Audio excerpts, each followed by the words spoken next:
여러분 5주차 1교시 수업 진행하도록 하겠습니다. 자, 지난 시간까지 뭘 했었냐면 이제 함수들에 대해서 쫙 알아봤었죠. 그죠? 이 함수 인자 전달 방식, 콜 바이 밸류, 스텝 프레임, 메모리 얼로케이션, 스킨, 뭐 오토매틱 얼로케이션 이런 거 다 했습니다. 그죠? 지워버리겠습니다. 지워버리고 자, 오늘은 리커시브 펑션, 우리나라 말로 재기함수라고 번역하는데 리커시브 펑션에 대한 내용을 갖다 한번 알아보도록 하겠습니다. 우리가 지금 진도 나가는 게 여러분들 그 내 홈페이지에서 이 강의 자료 다 다운받을 수 있죠. 그죠? 다운받을 수 있죠. 다운받는 것 중에 아마 이거 썸.3 요거 할 차례입니다. 지금 여태까지 요 앞에 있는 거는 여기 010203 다 얘기한 겁니다. 참고로 한번 봅시다. 한번 보면은 대충 뭡니까? 함수 만드는 거. 사실은 요거 프로그램 하나 가지고선 그렇게 할 얘기가 많았었던 겁니다. 하여튼 진도 나가는 거를 이렇게 확인하면서 저기 프린트물과 좀 비교를 하기 바랍니다. 자, 오늘 네 번째 강의 자료 재기함수에 대한 얘기를 한번 해보겠다는 겁니다. 자, 재기함수라고 하는 게 뭐냐? 재기함수라고 하는 거는 함수 정의 내에서 자기 자신 함수를 호출하는 그런 함수입니다. 함수 정의 내에서 자기 자신을 호출하는 함수. 예를 들어 이런 함수라는 거예요. 어떤 함수냐면은 인티저 f, 인티저 x 대충 적는 겁니다. 이런 함수 정의를 쭉 만들어서 여기다 안에다 이제 막 코딩을 하는데 이 코드 어디에선가 F10 이런 식으로 만들어져 있다는 거죠. F10이라고 되어 있든지 뭐 Fx x-1 뭐 이렇게 되든지. 자, 요지가 뭐냐면은 여기서 여기까지 뭐라는 겁니까? 함수 정의라는 거죠. 근데 그 함수 정의 내에서 자기 자신 함수, 이 함수 이름이 뭡니까? F인데 자기 자신 함수 F로 호출하는 문장이 안에 있다는 거예요. 그래서 이게 만약에 켈이라고 하는 함수 같으면은 함수 호출이 어디엔가 켈 이렇게 있다는 거죠. 일반적으로는 내가 어떤 함수를 만들어주게 되면 이 함수가 다른 함수를 호출하는데 특이하게도 자기 자신을 호출하는 경우가 있다 하는 겁니다. 이런 경우의 함수를 재기함수다라고 얘기하고 나는 참 재기함수를 좋아하기 때문에 어떤 프로그래밍 랭귀지를 내가 강의를 하든지 초반에는 반드시 재기함수를 여러분들한테 소개를 합니다. 자, 재기함수가 갖춰야 될 중요한 조건이 있어요. 중요한 조건인데 그 중에 하나가 뭐냐면 리커시브 콜이 있어야 된다. 재기함수 호출이 있어야 된다는, 물론 이런 게 있어야 된다는 거. 그래야지 재기함수니까 리커시브 콜이 있어야 된다 하는 겁니다. 그 다음에 이제 주의해야 되는 또 하나 갖춰야 될 조건인데 아주 주의해야 될 점입니다. 바운더리 컨디션이라고 하는 게 존재해야 된다 하는 겁니다. 바운더리 컨디션을 우리가 보통 번역을 할 때 경계 조건이다 라고 이렇게 번역을 합니다. 경계 조건. 이건 뭔 말이냐? 여러분 한번 생각합시다. 누가 이제 이 프로그램 바깥에서 만약에 메인 프로그램에서 켈 하고서 100 이렇게 호출했다고 칩시다. 호출하면은 이 호출 결과에서 여기로 달려가지 않겠습니까? 달려간 다음에 어떻게 하겠어요? 이게 x에 100이 전달이 되겠죠, 그죠? 막 하다 해서 뭐 어떻게 해요? x-1이니까 99겠죠. 켈 99가 호출됩니다. 그럼 또 요리로 갑니다. 요리로 가면 또 어떻게 돼요? 99가 호출되면 요리로 가면은 99가 전달되겠죠, 그죠? 또 이 자리에 가면 또 98이 호출됩니다. 켈 98. 그래서 어떤 일이 나냐면은 뭔가 if문이 리커시브 펑션 내에는 if문이 반드시 있어야지. 만약에 if문이 없게 되면은 무한 루프를 돈다. 얘가 얘를 호출하고 얘가 또 얘를 호출하고 얘가 자기가 자기 자신을 호출하는 거야. 그래서 뭐 이거 어떻게 표현할지 모르지만 뭐 뱀이 자기 꼬랑지 뜯어먹는 거 뭐 좀 비슷한 희한한 꼴이에요. 그래가지고 무한 루프 영원히 끝나지 않는 그런 이상한 함수가 될 가능성이 있기 때문에 반드시 함수가 끝나게 하기 위한 조건을 갖다가 명시를 해줘야 된다는 거죠. 경계 조건이다. 바운더리 컨디션이다. 라고 얘기를 합니다. 이 재기함수는 특징이 뭐냐? 장점과 단점이 있는데 재기함수의 장점은 어떤 알고리즘을 작성하거나 이해하기가 쉽다라고 하는 게 이 재기함수의 장점입니다. 아주 훌륭한 프로그래밍 기법입니다. 단점은 뭐냐면은 경우에 따라서 항상 그런 건 아닌데 경우에 따라서 속도가 무지막지하게 느려지는 경우가 있어요. 뭐에 비하면은 재기함수는 일반적으로 뭔가 반복하는 작업의 대용으로 재기함수가 사용이 되는데 우리 보통 반복할 때 뭘 이용을 합니까?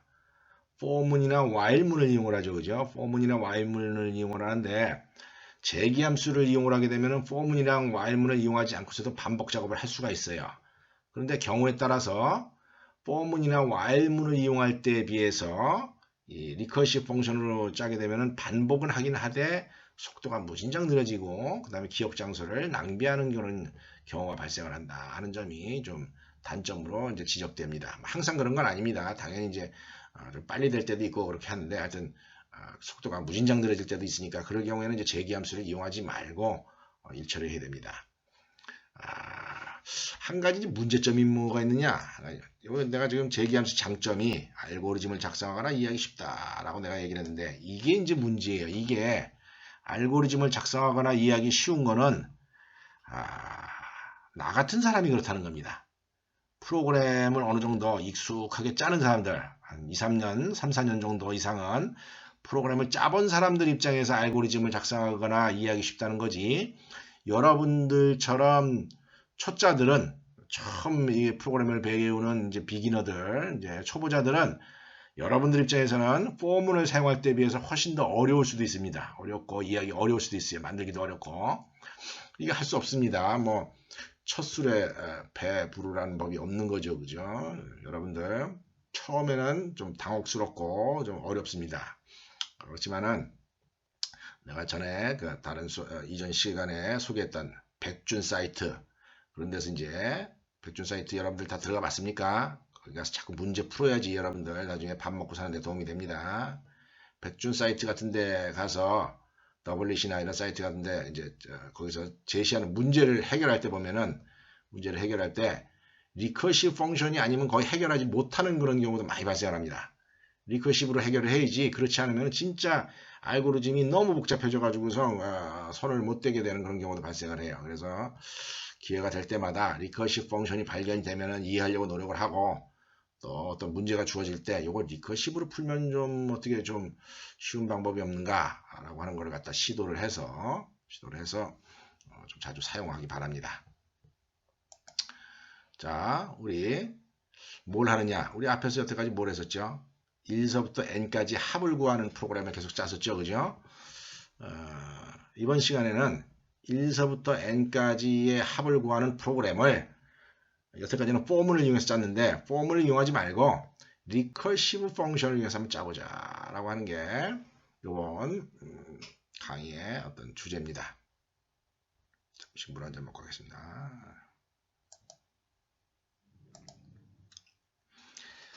자, 한번 봅시다. 우리가 sum이라고 하는 함수 sum이라고 하는 함수를 갖다가 이렇게 sum n이다라고 한번 이렇게 추상화 시켰다, 간단하게 표현했다라고 한번 가정해봤습니다. 함수 sum이라고 하는 함수에다가 아규먼트 n 이렇게 들어가면 이제 sum 100이면은 1서부터 100까지 합, sum 1000이면 1서부터 1000까지 합, 이런 걸 갖다가 sum n이다라고 표시를 했다라고 한번 해보자는 거죠. 그럼 이 sum n을 어떻게 나타낼 수가 있습니까? 그냥 쭉 나열해 보는 겁니다. 1 더하기 2 더하기 3 더하기 4 더하기 n-1, n-2 더하기 n-1 더하기 n 이렇게 표현할 수가 있겠죠. 그죠? 이렇게 표현할 수가 있습니다. 이렇게 표현된 내용에서 여기서 여기까지만 여기서 1서부터 n까지 합구하는 것만 대괄호로 한번 묶어보자는 거죠. 대괄호로 한번 묶어봅시다. 대괄호로 묶고 난 다음에 요걸 한번 잘 보세요. 대괄호로 묶은 여기서부터 여기까지. 여기 뭐라고 적혀 있습니까? 1 더하기 2 더하기 3 더하기 쭉 해가지고 n-2 더하기 n-1 이렇게 돼 있죠. 그죠? 요거를 sum이라고 하는 기호를 이용해서 표현하면 뭐라고 표현할 수 있겠습니까? 1서부터 n-1까지 합 아니겠습니까? 그죠? 1서부터 n-1까지 합이니까 이렇게 표현할 수가 있다는 거다.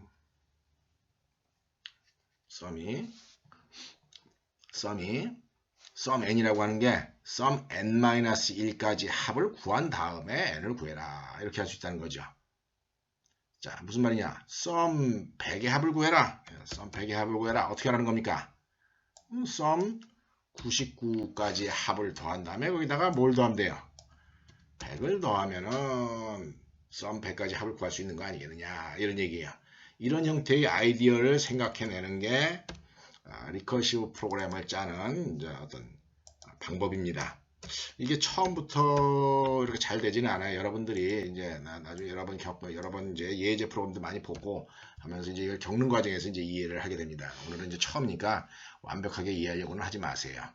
내가 이 강의를 하는 지금 이 리커시브 펑션을 주제로 강의하는 목적은 두 가지인데, 하나는 리커시브 펑션 작성법을 소개하기 위한 겁니다. 지금 내가 설명하는 중인 겁니다. 근데 사실은 내가 리커시브 펑션 작성법 소개에 대해서는 이번 경우에 사실 크게 중점을 두는 건 아니에요. 왜냐하면 이제 차후에 2학년 2학기, 3학년 1학기에 가서도 리커시브 펑션을 좀 더 진지한 거를 짜고 한번 소개할 기회가 있을 겁니다.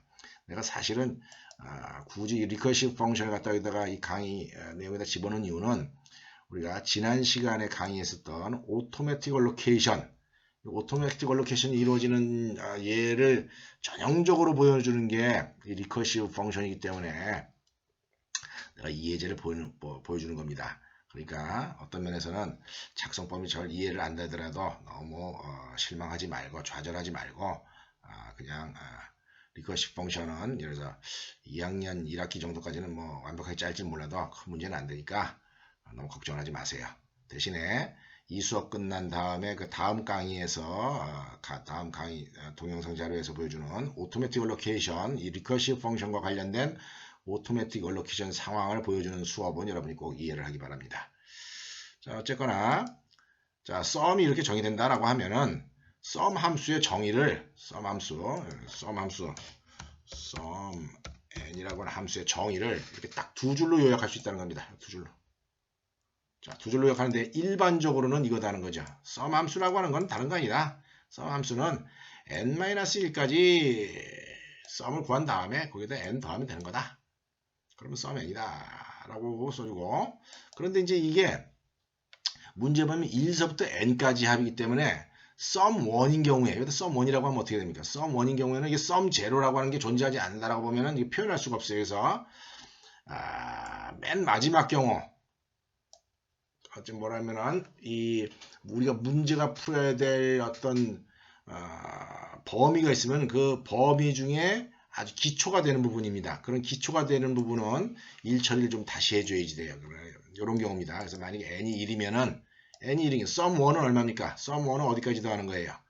요거 하나 이죠, 그죠? 그래서 그런 경우는 뭐 n-1 플러스 n이라고 표현하기 어렵기 때문에 그냥 n 1이다라고 이렇게 해서 돌려준다는 거죠. n이 1이면은 1이다.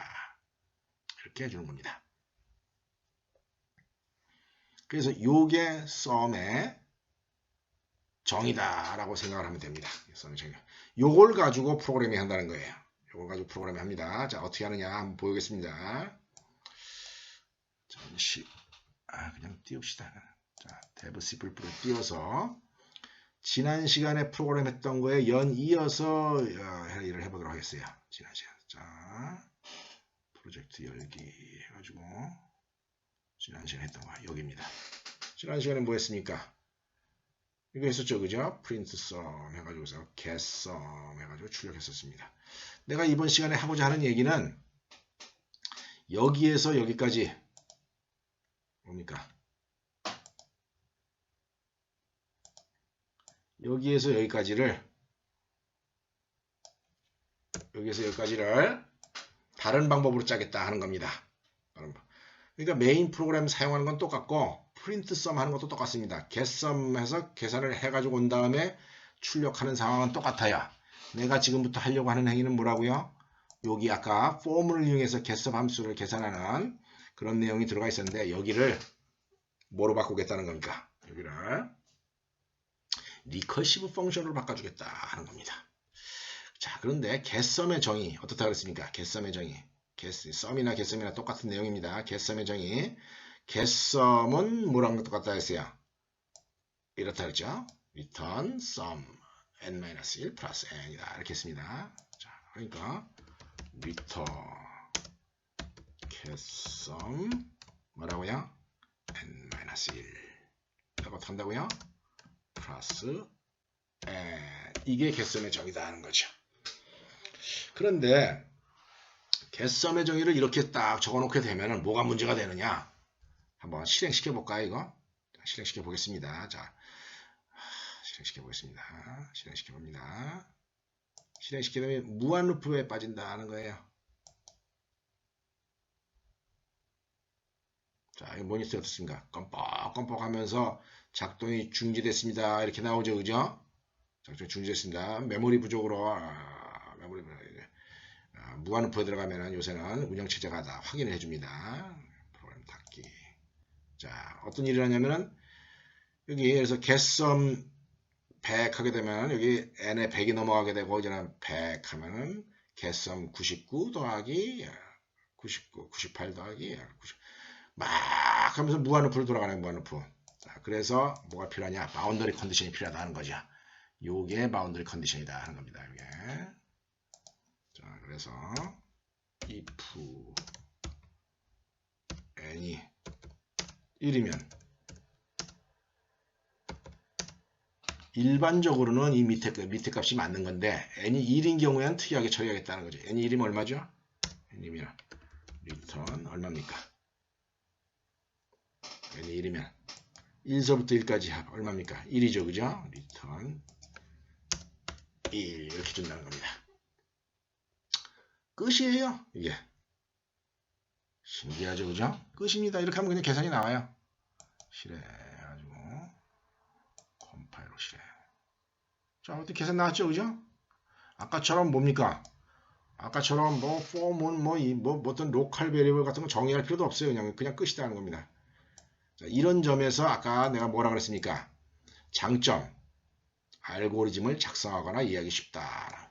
여러분이 이 알고리즘이나 이거 작성하는 법을 좀 이해하기 쉬운가? 내가 하나 묻고 싶은데 솔직히 내가 여러분이 이거 쉽다라고 이해할 거라고 보지는 않습니다. 익숙해져야 된다는 거죠. 나중에 익숙해져야 되는데 이런 걸 리커시브 프로그램이다. 리커시브 펑션이다 라고 얘기를 합니다. 자, getSum이라고 하는 함수 정의에서 어떻게 했다고요? getSum을 호출했다는 거죠. 한잔 먹고 합시다. 자, 그래서 이게 호출되면서 이게 작동하는 메커니즘을 갖다가 오토매틱 얼로케이션, 우리 스택 에어리아에서 스택 영역에서 이제 함수 호출될 때마다 막 기억 장소, 스택 프레임이 할당되면서 변수들이 할당되고 이런 상황을 지난 시간에 보여줬었죠, 그죠? 이 리커시브 프로그래밍 경우에 그 상황을 갖다가 이렇게 트레이스를 하게 되면은 계산 과정도 이해할 수가 있고, 그 다음에 그런 결과가 나오는 이유도 확실하게 이해할 수가 있고, 그 다음에 오토매틱 얼로케이션을 확실하게 이해를 할 수가 있습니다. 그렇게 이해할 수 있는데, 그거는 다음 시간에 내가 설명을 하도록 하고, 이번 시간에는 몇 가지 프로그래밍 관점에서의 어떤 짚고 넘어갈 부분을 한번 얘기를 해보겠습니다. 자, 무슨 얘기를 하느냐? 자, 일단 하나 이런 걸 해보겠어요. 여러분들 에러 나는 거 너무 무서워하면 안 됩니다. 에러 나는 거. 프로그램 짜다 보면 에러가 날 수도 있는 거죠. 그죠? 에러가 날 수도 있지. 그걸 너무 어려워하면 안 돼요. 자, 그런데 컴퓨터에서의 에러는 크게 세 가지 종류의 에러가 있습니다. 자, 무슨 에러가 있냐면은 신텍스 에러라고 하는 게 있어요. 요거는 뭐냐면은 문법 에러인데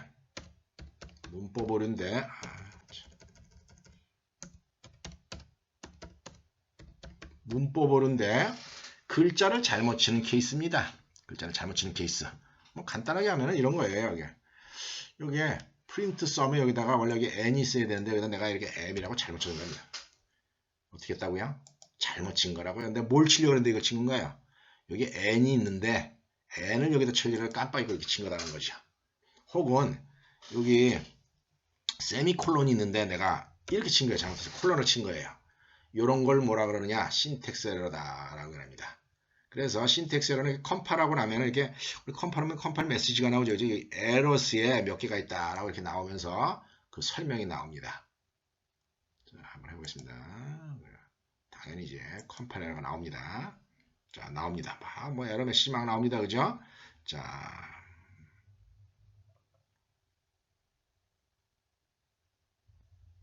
뭐 sum has not been declared. sum이 정의되어 있지 않습니다. 왜? 이 문장이 완벽하게 끝나지 않기 때문에 sum이라고 하는 게 그냥 무시가 되는 거예요. 그러니까 이 sum이 처음 나타나니까 이게 뭔가 이런 식으로 에러 메시지가 나오는 거다는 거죠. 그래서 요지가 뭐냐면 여러분들 이렇게 에러 메시지가 나올 때 여기 나오는 에러 메시지를 좀 자세히 읽어보면서 그걸 갖다가 좀 해결하려고 노력을 해야 된다는 겁니다. 여기 나오는 에러 메시지를 무시하지 말고 자꾸 여기만 쳐다보지 말라는 거예요. 내가 가끔 학생들 프로그래밍 하는 거 이렇게 옆에 지켜보면 좀 답답한데 막 에러가 나오면은 여기를 쳐다보고 여기 어디를 쳐다봐야 되는데 이 밑에를 쳐다봐야 되는데 밑에는 안 쳐다보고 여기만 쳐다보더라는 거죠. 에러 메시지 나오는 걸 갖다가 잘 해석을 해가지고 처리하려고 노력을 해보고 잘 해석이 안 되는 사람 같은 경우에는 이런 것도 한 가지 방법입니다. 일부러 한번 에러를 유발시켜 보세요. 여러 가지 경우에 이렇게 에러를 일부러 유발시키게 되면은 이런 메시지가 나오니까 요런 경우에 이런 메시지가 나오는구나, 저런 경우에 이렇게 나오는구나 하는 걸 갖다가 미리 경험을 해가지고 실제 그런 에러가 나왔을 때 아까 내가 본 거네 이러면서 이제 에러를 찾아야 된다는 거죠. 자, 또 에러 나왔죠, 그죠? M was not declared. M이라고 하는 변수가 정의된 적이 없습니다. 선택된 적이 없습니다. 이랬다는 거죠, 그죠? 네. 당연히 N이었으니까 이렇게 하는 거죠, 그죠? 이런 형태의 에러가 발생하는데 이런 에러를 뭐라 그런다고요? 이런 에러 컴파일 에러다라고 얘기를 합니다. 컴파일 에러라고 여기다가 꺽쇠가로에 에러 이렇게 찍혀 나옵니다.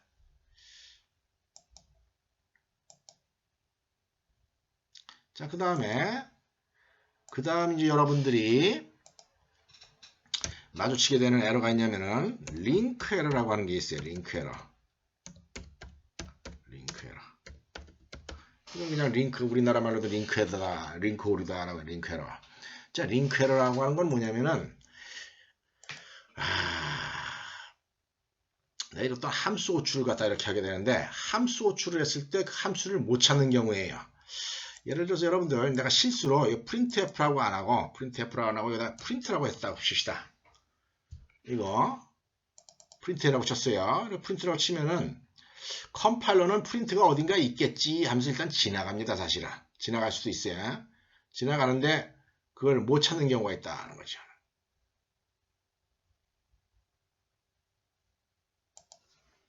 어떤 함수를 못 찾는 경우. 지금 우리가 지난 시간에 exit라고 하는 함수 써본 적 있죠. exit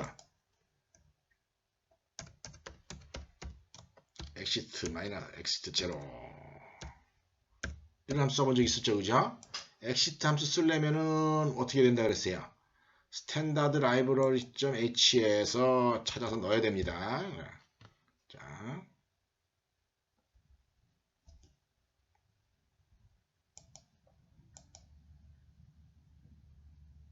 자, exit가 없습니다라고 하는 문법 에러가 나오고 뭔지 모르겠으니까 자, 이렇게 나온다는 겁니다. 근데 이제 exit를 이렇게 하게 되면 이제 어떻게 돼요? 이렇게 되면 exit가 뭔지 아니까 별 문제가 안 되죠. 그런데 내가 이 exit에다가 어떻게 하느냐? 여기다 이 exit의 아규먼트에 뭘 써야 된다 그랬어요? 정수를 써야 된다 그랬죠. 근데 내가 여기다가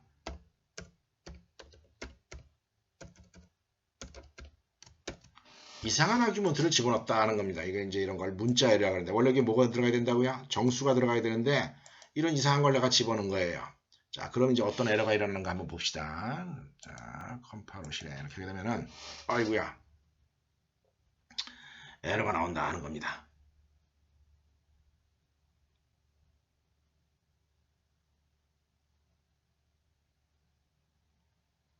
자, 이런 프로그램을 찾을 수가 없다 하는 거예요. 노트에 이니셜라이징 아규먼트 이런 형태의 함수를 찾을 수가 없다 하는 거죠. 또 마찬가지로 예를 들어서 1, 2 이렇게 친다는 거죠. 원래 exit에 뭘 넣어야 되죠? 정수를 하나만 넣어야 되죠, 그죠? 근데 두 개를 들었다.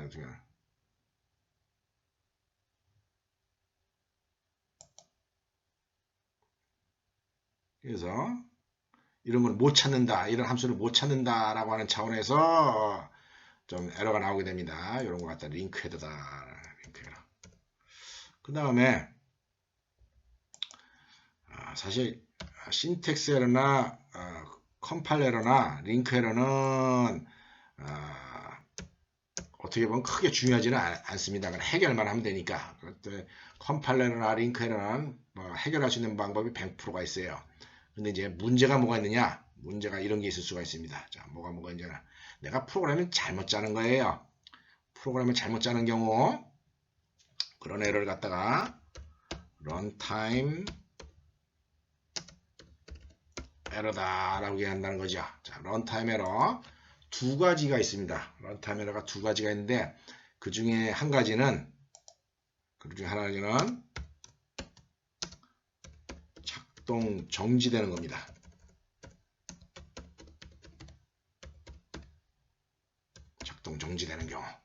작동 정지되는 경우 런타임 에러가 발생을 하고, 그 다음에 또 한 가지는 뭐냐면은 엉터리 결과가 나오는 경우가 있습니다. 이 작동 정지가 되거나 엉터리 결과가 나오는 경우, 이거 둘 다 프로그래머가 잘못한 겁니다. 다른 사람이 잘못한 게 아니라 프로그램 작성한 사람이 잘못한 거예요. 이거 가지고 괜히 컴파일러나 컴퓨터 탓하면 안 됩니다. 자, 예를 들어서 내가 실수로 여기다 어떻게 합니까? 여기다가 예를 들어서 0이다 라고 적었다 칩시다. 0이라고. 원래 1이라고 적어야 되는데 0이라고 적게 되면 어떤 일이 일어나냐? 어떤 일이 일어나겠어요? 결과값이 엉터리가 나올 거다 하는 거죠. 그러니까 어떻게 되면 원래 5050 나와야 되는데 5049 나오고 55 나오는데 54 나온다는 거죠. 이건 누구의 실수입니까? 나의 실수다 하는 겁니다. 이것도 런타임 에러고 오답이 나오는 경우입니다. 그죠? 그 다음에 아까 우리가 이거 빼먹었을 때 어떻게 됐습니까? 이거 빼먹었을 때 막 무한루프 돌아가게 됐죠. 그죠? 무한루프 돌아가니까 어떤 일이 일어나니까 이걸 딱 실행시키게 되면은 이렇게 돌아가다가 이런 대화 상자가 탁 나온다는 겁니다. 이런 대화 상자가 나오는 경우가 뭐냐면은 실행 중지가 되는 런타임 에러다 하는 거예요. 그래서 그런 에러가 세 가지 종류가 있는데 가장 심각한 에러는 이거고, 물론 이 세 가지 에러 다 프로그래머가 실수를 해서 나오는 에러기는 하지만은 특히 런타임 에러가 발생하지 않도록 여러분들 신경을 집중해가지고 프로그래밍을 해야 됩니다. 그 다음에 이제 마지막으로 한 가지만 더 얘기하겠어요. 이번 시간에 마지막으로. 자, 한 가지가 뭐냐? 여러분들 지금 이 프로그램에 함수가 몇 개 있습니까? 함수가 3개가 있죠. 그죠? 메인 함수가 있고, 그 다음에 프린트 썸 함수가 있고, getSum 함수가 있습니다. 이 중에서 제일 중요한 함수가 뭡니까? 여러분들 보기에. 당연히 메인이라고 하는 게 주라고 하는 뜻이니까 이게 제일 중요한 함수겠죠. 야, 여러분들 만약에 프로그램을 하는데 프로그램을 내가 좀 진지한 프로그램을 짰더니 함수가 200개가 나왔어요. 함수가 200개를 내가 만들 수밖에 없었습니다. 그럼 200개 함수를 만드는데 메인 함수를 맨 앞에다 두는 게 좋겠습니까? 맨 뒤에다 두는 게 좋겠습니까?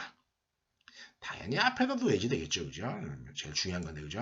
200개인데 맨 뒤에 들어가면은 헷갈릴 거 아니겠습니까? 그죠? 그래서 이걸 내가 이렇게 맨 앞에다 이렇게 옮겨 보겠습니다. 메인 함수를. 사실 어떤 프로그램 짜면은 메인 함수가 맨 앞에 있어야 되는 게 맞습니다. 자, 그런데 이렇게 하게 되면 이제 문제가 생깁니다. 자, 무슨 문제가 생기느냐?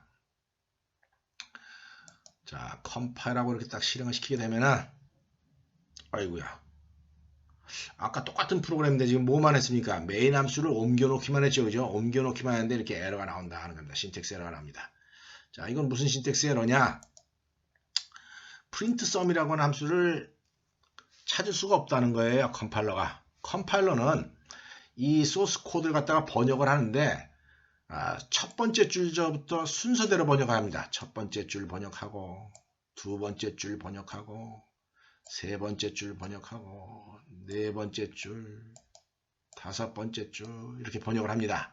한 줄 한 줄 번역을 하는데 컴파일러가 번역을 하다 보니까 프린트 썸이라고 하는 글자를 처음 보는데요 라고 불평을 제기하는 거예요. 여러분들 이 위에 프린트 썸이 있습니까? 없습니까? 없죠. 그죠? 프린트 썸이 없는데 뚱딴지가 나타나니까 당황해서 이렇게 에러가 나오는 겁니다. 아까 같은 경우에 메인 프로그램이 맨 밑에 있을 때는 그런 문제가 없었죠. 왜 문제가 없냐면 앞에 이미 프린트 썸이 있었으니까 뭐 문제가 없었습니다. 근데 지금은 프린트 썸을 먼저 사용해버리고 이 앞부분에 그게 안 나타나니까 문제가 되더라 하는 거예요. 자, 이 문제가 있으니까 어떻게 되겠어요? 또 어쩔 수 없이 메인 프로그램을 뒤로 밑으로 내려야 되겠죠. 근데 그렇게 하게 되면 또 메인 프로그램이 중요한데 그 중요성을 갖다가 상실하게 되니까 뭐 어떻게 되겠습니까? 뭔가 방법이 있어야 됩니다. 자, 어떤 방법이 있느냐? 요 줄을 그대로 복사를 해서 컨트롤 C 해서 복사를 해가지고 요 자리에다가 이렇게 갖다 놓습니다. 갖다 놓고 대신에 여기다가 세미콜론을 쳐줍니다. 이렇게 해주게 되면은 컴파일 되고 실행이 된다는 거죠. 알겠습니까? 자, 요런 행위를 뭐라고 얘기를 하느냐? 요런 행위를 forward declaration이다 라고 얘기한다. forward declaration. 우리가 전방선언이다. 말이 맞는 전방선언이다 라고 보통 얘기를 하는 것 같아요. 그러니까 미리 한번 소개를 한다 하는 뜻입니다. 함수의 시그니처를 미리 한번 소개를 한다. 전방선언을 해주게 되면은 순서가 바뀌었을 때 이렇게 써주면 됩니다. 게다가 또 이런 전방선언이 이제 외부에서 또 있는 함수를 사용할 때도 있어요. 나중에 그걸 설명할 기회가 있을 텐데 그럴 때는 이 앞에다가